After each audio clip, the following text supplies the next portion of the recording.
Mallory here for Digital Trends, and we are looking at the Xiaomi Mi 5 Pro. Now this is an absolutely glorious phone from Xiaomi. It has a 5.15-inch Full HD screen, and it's absolutely beautiful and bright, nice and crisp. It's running MIUI 7, which is on top of Android 6.0 Marshmallow. It has a Qualcomm Snapdragon 820 processor inside, so it's nice and fast. It's taking advantage of everything that Qualcomm has to offer. It has the 4 gigabytes of RAM as well, and this one comes with 128 gigabytes of storage, which is quite a lot of storage.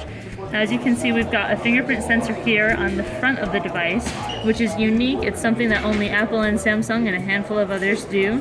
And Xiaomi has worked really hard to minimize the bezels on the top and the bottom and to create the most of they can do with the screen. So it's a beautiful screen to body ratio, really taking advantage of it. We've got a 4 megapixel camera that's 2 microns, so it should go really well in low light, which is great for your selfies. And now we're going to look at perhaps the most interesting part of the device, which is its design. Now it looks like a mix between the Samsung Galaxy S7 and the OnePlus X, because we have a beautiful ceramic back on here that just catches the light in a lovely way, and it feels different from glass in the hand. It's hard to explain, it's quite nice, and it comes in a number of different colors including white, black, and gold. Now we have a 16 megapixel camera on the back here with phase autofocus detection, which should focus lightning fast, and it seems to do quite well in low light and capture motion at different rates.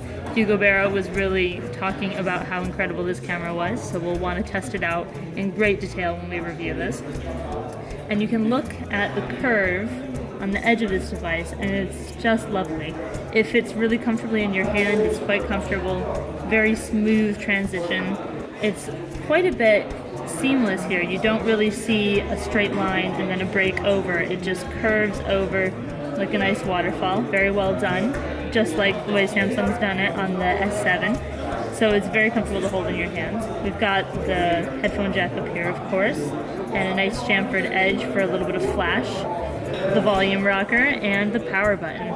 It's very simple. We don't have much going on along the sides. Gorgeous, simple minimalism. And we have a USB Type-C here with Quick Charge 3.0, which is something that Qualcomm has put into the Snapdragon 820. So once again, Xiaomi is really taking advantage of that processor and what Qualcomm has on offer. So this is incredibly light as well. It's only 129 grams, so it doesn't feel as heavy as the S7 or the iPhone 6s even, which is a smaller phone. It's very light, feels pretty comfortable to hold in the hand. We've got a couple different fun camera modes, and it's very much a sleek device.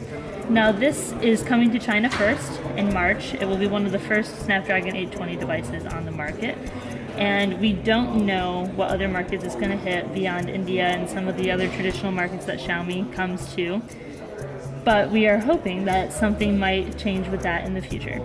So Hugo Barra has kind of teased a little bit that it's coming to other markets but didn't specify.